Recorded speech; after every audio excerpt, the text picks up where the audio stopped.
Happiness is, I think, is a state of being. We've lost touch, in this crazy busy world.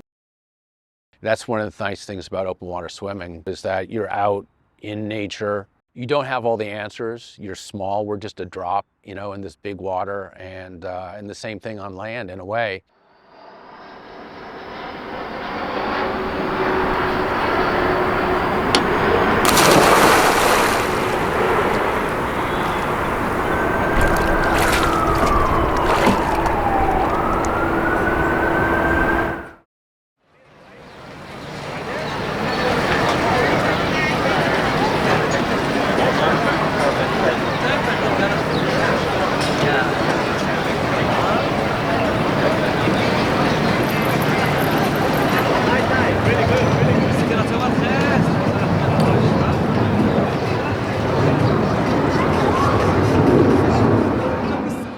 Here we are in DC, we've got the Potomac River, we've got open water, but it wasn't swimmable.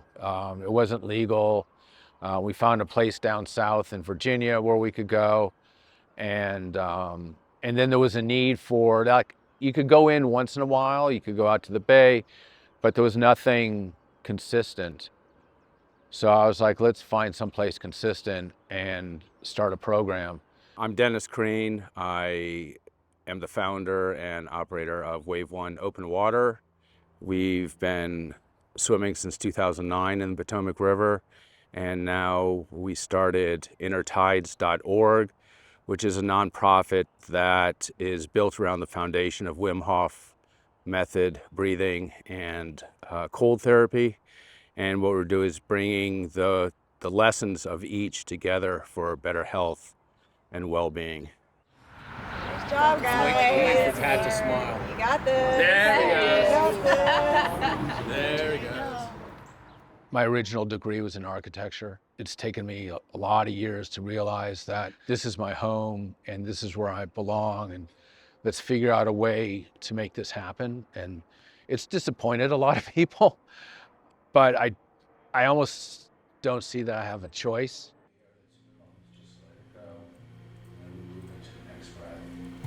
Gently, like a wave, with power from within. All right, here we go. Fully in, and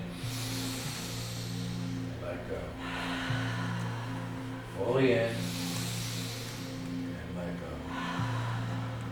Belly, chest, all the way up into your head, and let go. The cold water and the breathing go together to really, really benefit us, again, mentally, physically, greater immunity, greater energy. Depression started to disappear that I would normally get in the winter. It's fucking hard to be depressed when you're in 40-degree water. You can be as stressed out as ever, just dealt with a killer day. You jump in the water and 15 minutes later you get out and it's like, it's a new life.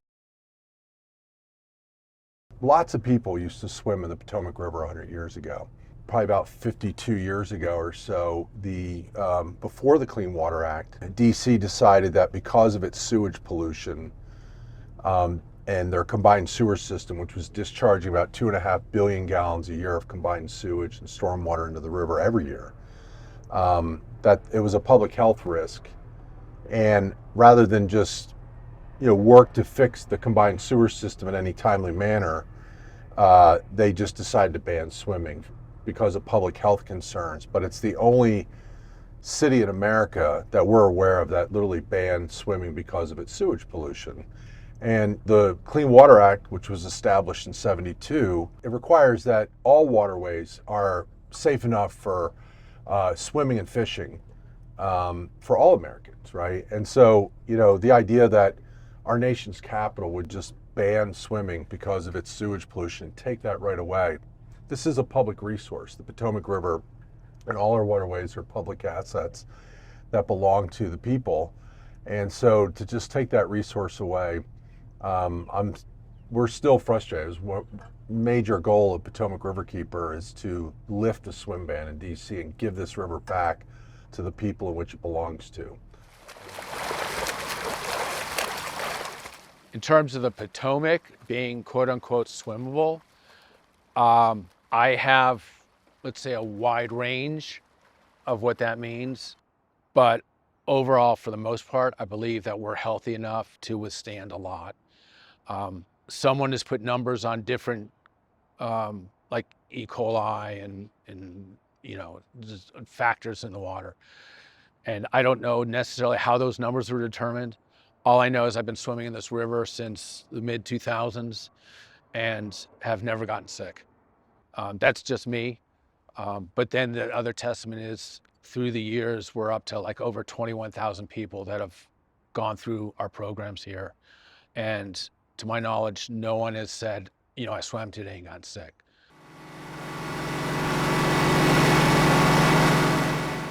That's why we started doing the water quality monitoring, is because there was just no data. And as the river keeper, people were just asking me like, hey, is it safe to go in the river? And I started looking like, we got an intern, like, let's find out where the bacteria monitoring data is for the river. And there was like none, where Dennis Crean does his weekly swim events. There was no data there at all. Best thing you can do is just stay out of the river like 48 hours after a rain event. But it was not based on science or data. Now we have 5 years of data. I know a lot more where the hot spots are.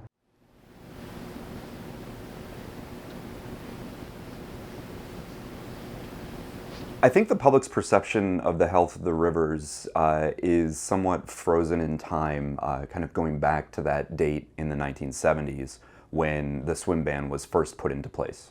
So that's one of the challenges that we're really working to address at the moment. Last summer, there was the potential for some public splash day events that unfortunately weren't able to happen because of weather conditions. And the public response that we saw to that idea of getting into the water and splashing around was very skeptical, right? That there was a perception that the waters are polluted, that they're very, very dirty, and that there's a reluctance or a hesitancy from the public to actually get in and engage in that activity.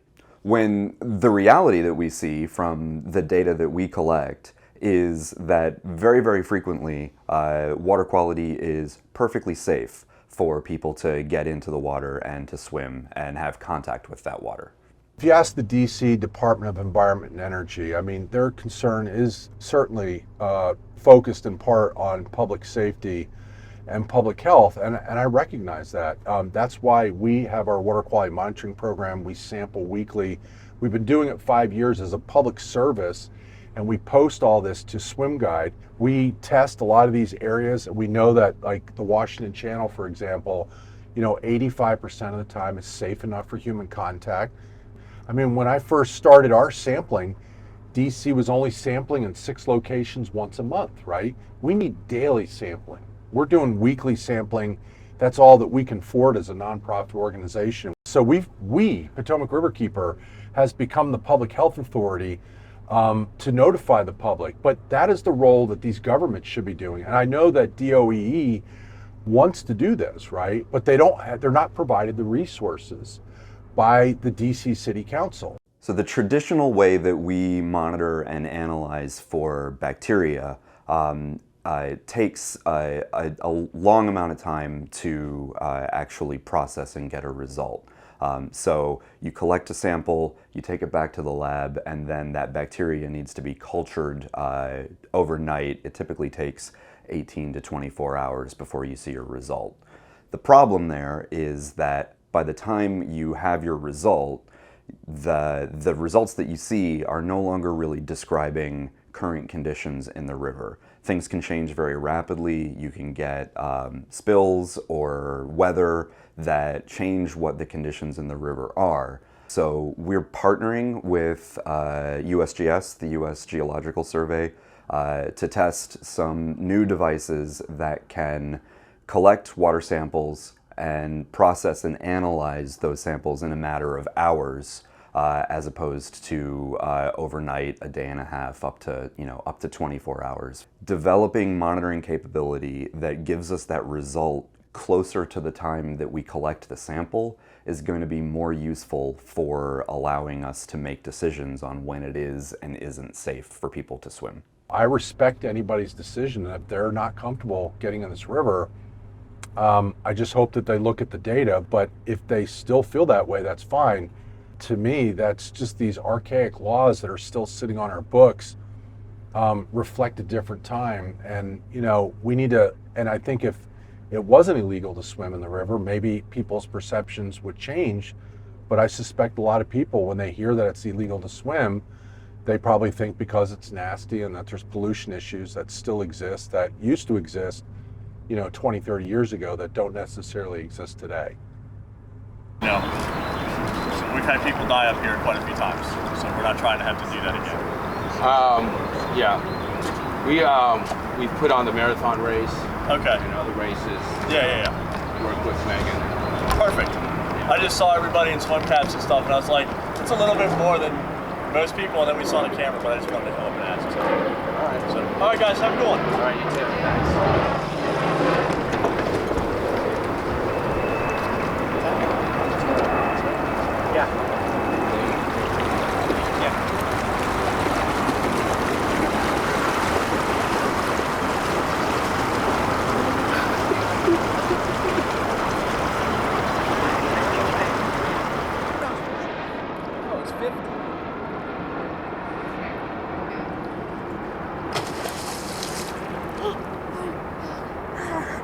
Ready?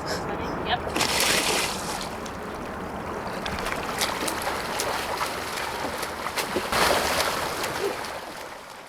We understand the letter of the law is that there's no swimming. It's illegal in the water. But we do take proper safety precautions, and we're respectful of the river and the people that use it.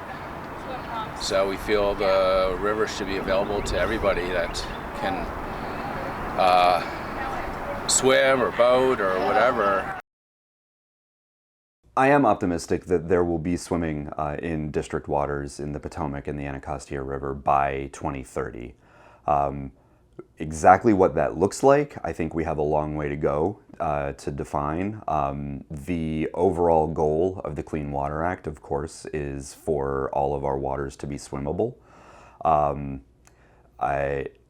However, given the long history of pollution in the district, you know, that's still a really aggressive goal. But you know, 10 years ago, I don't even think we would have imagined even having this conversation.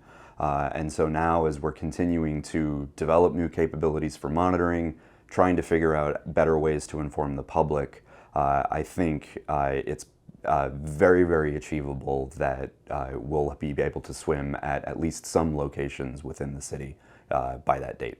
The legacy that we're trying to leave for our children and future generations of that they have a right to swim in this river, right? It belongs to them, and we're trying to ensure that, you know, that legacy of a swimmable Potomac River is handed down to future generations, rather than just throw our hands up and say, God, I wish we could swim in this river, but it's just too polluted.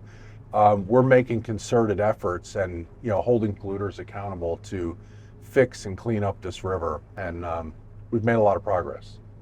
I definitely found happiness, but happiness is only part of it. If I can help expose people to that and bring the community that we have together, that maybe it becomes more conscious, so that those times that we, you know, that are tough, that, you know, we get down or we're uncertain about things, we have a way of either individually or as a community to come together and create that happiness, you know, keep it alive, make it grow, pass it on.